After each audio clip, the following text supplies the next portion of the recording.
ನಮಸ್ಕಾರ. ಇವತ್ತು ನಾವು ಮಾತಾಡೋಕ್ ಹೊರಟಿರೋದು ದಿ ಹೋಯಿ ಸೈನ್ಸ್ ಅಥವಾ ಪವಿತ್ರ ವಿಜ್ಞಾನ ಅನ್ನೋ ಒಂದು ಅದ್ಭುತ ಪುಸ್ತಕದ ಬಗ್ಗೆ. ಇದನ್ನ ಕೇವಲ ಒಂದು ಪುಸ್ತಕ ಅಂದೇ ತಪ್ಪಾಗತ್ತೆ. ಇದು ಆಧ್ಯಾತ್ಮಿಕತೆ, ವಿಜ್ಞಾನ, ಆಮೇಲೆ ಸಮಯದ ಬಗ್ಗೆ ನಾವಿಟ್ಕೊಂಡಿರೋ ಕಲ್ಪನೆಯನ್ನೇ ಬುಡಮೇಲು ಮಾಡುವಂಥ ಒಂದು ಹೊಸ ದೃಷ್ಟಿಕೋನವನ್ನೇ ನಮ್ಮ ಮುಂದಿಡುತ್ತೆ. ಹಾಗಾದ್ರೆ ಈ ಕ್ರಾಂತಿಕಾರಿ ಆಲೋಚನೆಗಳ ಹಿಂದಿರೋರು ಯಾರು? ಅವರೇ ಶ್ರೀ ಶ್ರೀ ಸ್ವಾಮಿ ಶ್ರೀ ಯುಕ್ತೇಶ್ವರ ಗಿರಿ. ಅವರ ಈ ಪುಸ್ತಕ ಇದೆಯಲ್ಲ, ಇದು ನಾವು ಇತಿಹಾಸವನ್ನ ನೋಡೋ ರೀತಿಯನ್ನೇ ಸಂಪೂರ್ಣವಾಗಿ ಬದಲಾಯಿಸ್ಬಿಡುತ್ತೆ. ಒಂದು ಕ್ಷಣ ಯೋಚನೆ ಮಾಡಿ, ನಾವು ಕಲ್ತಿರೋ ಹಾಗೆ ಮಾನವ ಇತಿಹಾಸ ಅನ್ನೋದು ಒಂದು ನೇರ ರೇಖೆಯಲ್ಲಿ ಮುಂದೆ ಹೋಗ್ತಿಲ್ಲ. ಬದಲಿಗೆ ಜ್ಞಾನೋದಯ ಮತ್ತೆ ಕತ್ತಲು ಇದರ ಮಧ್ಯೆ ತಿರುಗುವ ಒಂದು ದೊಡ್ಡ ಚಕ್ರದ ಹಾಗಿದ್ರೆ ಅಬ್ಬಾ, ಎಂಥ ಯೋಚನೆ ಅಲ್ವಾ?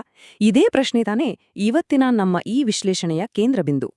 ಸರಿ, ಈ ಅದ್ಭುತ ವಿಷಯವನ್ನ ಅರ್ಥ ಮಾಡ್ಕೊಳ್ಳಕ್ಕೆ ನಾವು ಒಂದೊಂದೇ ಹೆಜ್ಜೆ ಇಡೋಣ. ಮೊದಲು ಶ್ರೀ ಯುಕ್ತೇಶ್ವರರ ಧ್ಯೇಯ ಏನಿತ್ತು ಅಂತ ನೋಡೋಣ. ಆಮೇಲೆ ಜಗತ್ತಿನಲ್ಲಿರೋ ಆಧ್ಯಾತ್ಮಿಕ ಬಿರುಕಿನ ಬಗ್ಗೆ ಮಾತಾಡೋಣ.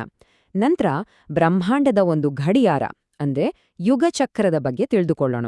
ಆಮೇಲೆ ನಾವು ಬದುಕುತ್ತಿರೋ ಈ ಶಕ್ತಿಯ ಯುಗ ಅಂದ್ರೇನು ಅಂತ ನೋಡಿ, ಕೊನೆಗೆ ಸಮಯದ ಬಗ್ಗೆನೇ ಒಂದು ಸಂಪೂರ್ಣ ಹೊಸ ದೃಷ್ಟಿಕೋನವನ್ನ ಅರ್ಥ ಮಾಡ್ಕೊಳ್ಳೋಣ. ಹಾಗಾದ್ರೆ ಶುರು ಮಾಡೋಣ. ಮೊದಲನೇ ಭಾಗ, ಒಬ್ಬ ಮಹಾಪುರುಷ ಮತ್ತು ಅವರ ಧ್ಯೇಯ. ಅಸಲಿಗೆ ಯಾಕೀ ಪುಸ್ತಕ ಬರಿಬೇಕಾಯ್ತು? ಜಗತ್ತಿನ ಬೇರೆ ಬೇರೆ ಸತ್ಯಗಳನ್ನ ಒಂದುಗೂಡಿಸೋಕೆ. ಇಲ್ಲಿ ನೋಡಿ, ಇದೊಂದು ಗುರು ಶಿಷ್ಯ ಪರಂಪರೆಯ ಅದ್ಭುತ ಚಿತ್ರ. ಒಂದ್ಕಡೆ ಜ್ಞಾನಾವತಾರ ಅಂದ್ರೆ ಜ್ಞಾನದ ಸಾಕ್ಷಾತ್ ಅವತಾರ ಅಂತಾನೆ ಕರೆಯಲ್ಪಡುತ್ತಿದ್ದ ಶ್ರೀ ಯುಕ್ತೇಶ್ವರರು, ಮತ್ತೊಂದ್ಕಡೆ ಅವರ ಪ್ರಖ್ಯಾತ ಶಿಷ್ಯ ಪರಮಹಂಸ ಯೋಗಾನಂದರು. ಇವಿಬ್ಬರ ಸಂಬಂಧ ಬಹಳ ವಿಶೇಷವಾದದ್ದು. ಈ ಪುಸ್ತಕದ ಹುಟ್ಟಿನ ಹಿಂದೆ ಒಂದು ದೈವಿಕ ಸಂಕಲ್ಪವೇ ಇತ್ತು. ಅದು 1894ರ ಕುಂಭಮೇಳದ ಸಮಯ. ಅಲ್ಲೇ ಮಹಾಗುರು ಮಹಾವತಾರ್ ಬಾಬಾಜಿಯವರು ಶ್ರೀ ಯುಕ್ತೇಶ್ವರರಿಗೆ ಒಂದು ಆಜ್ಞೆ ನೀಡ್ತಾರೆ. ಈ ಜ್ಞಾನವನ್ನ ಜಗತ್ತಿನ ಒಳಿತಿಗಾಗಿ ಒಂದು ಗ್ರಂಥದ ರೂಪದಲ್ಲಿ ಪ್ರಕಟಿಸುವಂತ. ಸರಿ, ಹಾಗಾದ್ರೆ ಶ್ರೀ ಯುಕ್ತೇಶ್ವರರು ಪರಿಹರಿಸೋಕೆ ಹೊರಟಿದ್ದ ಆ ದೊಡ್ಡ ಸಮಸ್ಯೆ ಯಾವುದು? ಅದೇ ನಮ್ಮ ಮುಂದಿನ ವಿಷಯ, ಮಹಾನ್ ಆಧ್ಯಾತ್ಮಿಕ ವಿಭಜನೆ. ಇದು ಮಾನವ ಏಕತೆಗೆ ಹೇಗೆ ಅಡ್ಡಿಯಾಗಿತ್ತು ಅಂತ ನೋಡೋಣ. ಅವರ ಪ್ರಕಾರ ಆ ಕಾಲದ ಜಗತ್ತಿನ ಅತೀ ದೊಡ್ಡ ಸಮಸ್ಯೆ ಏನಪ್ಪಾ ಅಂದ್ರೆ ಬೇರೆ ಬೇರೆ ಧರ್ಮಗಳ ನಡುವೆ ಇದ್ದಂತಹ ಭಿನ್ನಾಭಿಪ್ರಾಯಗಳು. ಇದು ಮನುಷ್ಯರನ್ನ ಶಾಶ್ವತವಾಗಿ ಬೇರ್ಪಡಿಸೋ ಒಂದು ದೊಡ್ಡ ಗೋಡೆ ಹಾಗೆ ನಿಂತಿತ್ತು. ಇದನ್ನ ಹೇಗಾದ್ರೂ ಮಾಡಿ ಸರಿಪಡಿಸಲೇಬೇಕು ಅನ್ನೋದು ಅವರ ಉದ್ದೇಶವಾಗಿತ್ತು. ಅದಕ್ಕಾಗಿಯೇ ದಿ ಹೋಲಿ ಸೈನ್ಸ್ ಪುಸ್ತಕದ ಗುರಿ ತುಂಬಾನೇ ಸ್ಪಷ್ಟವಾಗಿತ್ತು. ಮೊದಲನೇದಾಗಿ ಜಗತ್ತಿನ ಎಲ್ಲಾ ಧರ್ಮಗಳ ಮೂಲ ಒಂದೇ ಅಂತ ತೋರ್ಸೋದು. ಎರಡನೇದಾಗಿ ಎಲ್ಲಾ ಧರ್ಮಗ್ರಂಥಗಳು ಹೇಳೋದು ಒಂದೇ ಗುರಿಯ ಬಗ್ಗೆ ಅಂತ ಸಾರೋದು.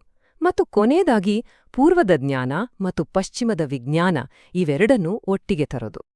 ಸರಿ, ಇಲ್ಲಿಯವರೆಗೂ ನಾವು ಯಾಕೆ ಅಂತ ನೋಡಿದ್ವಿ. ಈಗ ಹೇಗೆ ಅನ್ನೋದನ್ನ ನೋಡೋಣ.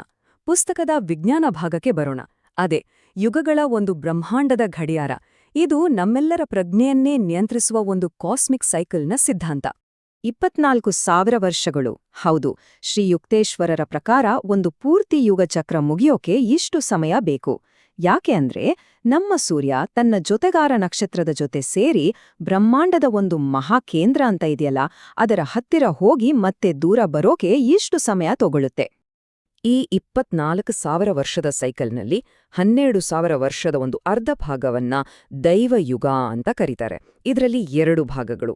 ಒಂದು ಆರೋಹಣ ಚಕ್ರ, ಅಂದ್ರೆ ಜ್ಞಾನ ಪ್ರಜ್ಞೆ ಎಲ್ಲ ಮೇಲೆ ಇರ್ತಾ ಹೋಗೋ ಕಾಲ.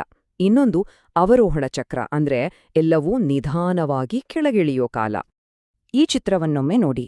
ನಮ್ಮ ಸೌರವ್ಯೂಹ ಆ ಮಹಾಕೇಂದ್ರಕ್ಕೆ ಅಂದ್ರೆ ಗ್ರ್ಯಾಂಡ್ ಸೆಂಟರ್ಗೆ ಎಷ್ಟು ಹತ್ರ ಹೋಗುತ್ತೋ ಅಷ್ಟು ನಮ್ಮ ಬುದ್ಧಿಶಕ್ತಿ, ನಮ್ಮ ಆಧ್ಯಾತ್ಮಿಕತೆ ಎಲ್ಲವೂ ವಿಕಾಸಗೊಳ್ಳುತ್ತೆ.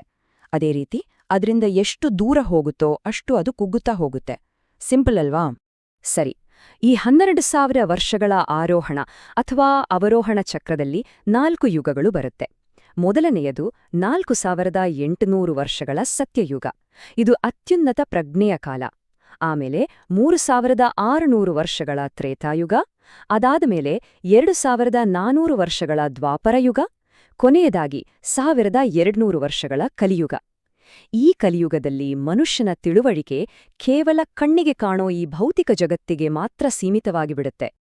ಈಗ ಬರೋಣ ಈ ಪುಸ್ತಕದ ಅತಿ ಪ್ರಮುಖ ಮತ್ತೆ ಅಷ್ಟೇ ವಿವಾದಾತ್ಮಕವಾದ ಒಂದು ವಿಷಯಕ್ಕೆ, ಅದೇ ಮಾನವೀಯತೆಯ ಶಕ್ತಿಯ ಯುಗ.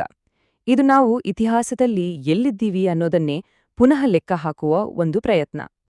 ಈಗ ಸ್ಕ್ರೀನ್ ಮೇಲಿರೋದನ್ನ ಗಮನವಿಟ್ಟು ನೋಡಿ.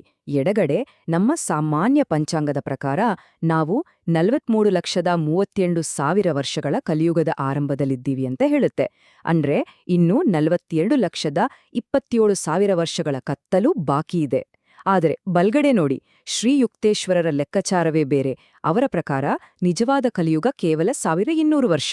ಅದರ ಕರಾಳ ಘಟ್ಟ ಕ್ರಿಸ್ತಶಕ 499ನೇ ಮುಗಿದೋಯ್ತು. ಅಂದ್ರೆ ನಾವು ಈಗಿರೋಡು ಕತ್ತಲಲ್ಲ, ಬೆಳಕಿನ ಕಡೆಗೆ ಸಾಗುತ್ತಿರುವ ಆರೋಹಣ ದ್ವಾಪರ ಯುಗದಲ್ಲಿ. ಇದೊಂದು ದೊಡ್ಡ ವಿಷಯ ಅಲ್ವಾ? ಬರೀ ಹೇಳಿ ಸುಮ್ನಾಗೋದಿಲ್ಲ. ಶ್ರೀ ಯುಕ್ತೇಶ್ವರರು ಇದಕ್ಕೆ ಪುರಾವೆಗಳನ್ನೂ ಕೊಡ್ತಾರೆ.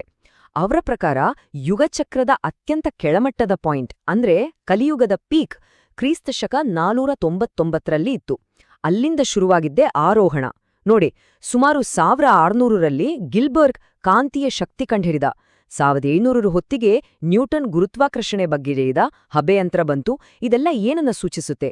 ಮನುಷ್ಯನ ಪ್ರಜ್ಞೆ ಸೂಕ್ಷ್ಮ ಶಕ್ತಿಗಳನ್ನ ಅರ್ಥ ಮಾಡ್ಕೊಳ್ಳಕ್ಕೆ ಶುರು ಮಾಡಿದೆ ಅಂತ. 1899ಕ್ಕೆ ಆ ಸಂಧಿಕಾಲ ಮುಗಿದು ನಾವು ಅಧಿಕೃತವಾಗಿ ದ್ವಾಪರ ಯುಗ ಅಂದ್ರೆ ಶಕ್ತಿಯ ಯುಗಕ್ಕೆ ಕಾಲಿಟ್ಟಿದ್ದೇವೆ ಅಂತ ಅವ್ರು ಹೇಳ್ತಾರೆ. ಸರಿ, ಹಾಗಾದ್ರೆ ನಾವು ಈಗ ಕೊನೆಯ ಭಾಗಕ್ಕೆ ಬಂದಿದ್ದೀವಿ. ನಾವೊಂದು ಆರೋಹಣ ಯುಗದಲ್ಲಿ ಬದುಕ್ತಿದ್ದೀವಿ ಅನ್ನೋದರ ಅರ್ಥವಾದ್ರೂ ಏನು? ಇದರ ಪರಿಣಾಮಗಳೇನು? ಬನ್ನಿ, ಸಮಯದ ಬಗ್ಗೆ ಈ ಒಂದು ವಿಭಿನ್ನ ದೃಷ್ಟಿಕೋನವನ್ನ ನೋಡೋಣ. 1935ರಲ್ಲಿ ತೆಗೆದ ಈ ಚಿತ್ರ ತುಂಬನೇ ಭಾವನಾತ್ಮಕವಾದದ್ದು.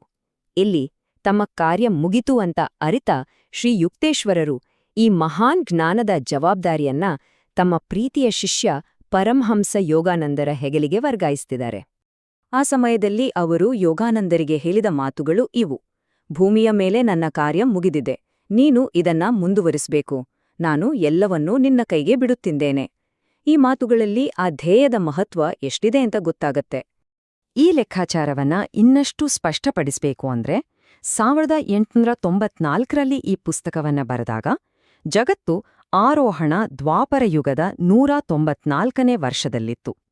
ಅಂದ್ರೆ ಈ ಬದಲಾವಣೆಯ ಗಾಳಿ ಆಗಲೇ ಬೀಸೋಕೆ ಶುರುವಾಗಿತ್ತು. ಈ ಪುಸ್ತಕದ ಕೊನೆಯಲ್ಲಿರೋ ಸಂದೇಶ ತುಂಬಾನೇ ಆಶಾದಾಯಕವಾಗಿದೆ. ಕರಾಳ ಕಲಿಯುಗ ಅನ್ನೋದು ಬಹಳ ಹಿಂದೆಯೇ ಮುಗಿದೋಗಿದೆ.